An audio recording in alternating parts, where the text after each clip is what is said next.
In the spring of 1995, while we were finishing up the book, Toxic Sludge is Good for You, I got a call from a very pleasant woman by the name of Nancy Blatt, who said she was with the Water Environment Federation.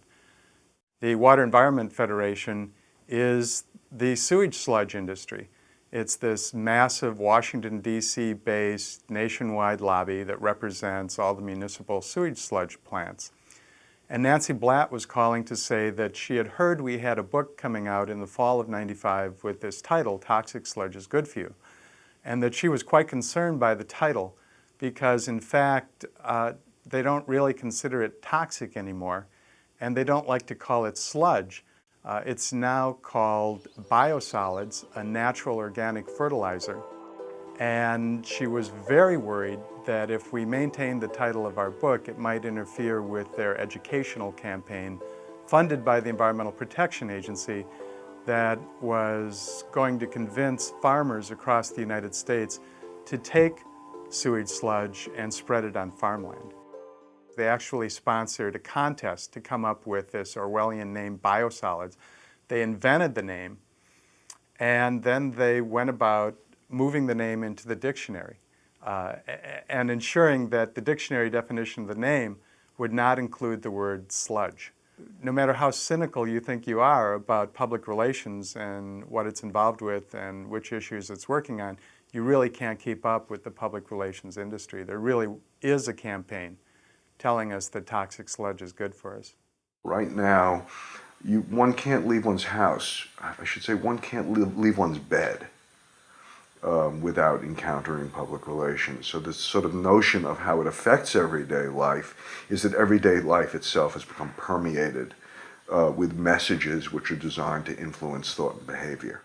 The public relations industry is a multi-billion-dollar business owned by the advertising industry, and its job is to manipulate public opinion, news information, and public policy on behalf of its clients.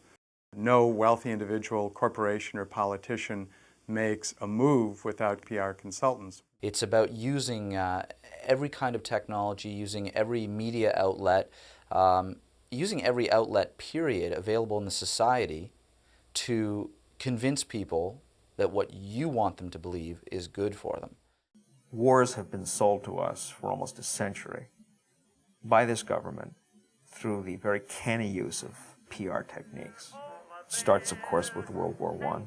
First time that propaganda had been used so extensively on the state level, and it was to persuade a resistant population of the absolute need for that conflict with the Germans. Part of what happens in the cauldron of the First World War is that increasingly people involved in publicity start learning about and talking about and thinking about the kind of irrational motivations within the public mind. In 1990, Iraq, under the leadership of Saddam Hussein, invaded the neighboring oil-rich country of Kuwait. Immediately, the United States government began preparing for war with Iraq to protect its strategic interests in the region. However, the enthusiasm for war was not shared by most Americans, who, with the images of the Vietnam War still lingering in their minds, were not willing to risk the loss of life in what seemed to be another campaign in a distant land. As in the First World War, public relations stepped in to create the necessary imagery to convince reluctant Americans to abandon their hesitation. The Gulf War was a PR triumph of the first order, breathtaking, as successful in its way as World War I had been. They used every means at their disposal, as one must in a propaganda drive. They used all the available media, they used all the tricks in the book, and even added a few new ones. If we're going to talk about changing sort of and challenging the propaganda apparatus. The only way to do it is for the communications system and for the tools of public expression to become things that are more and more in the hands of ordinary people.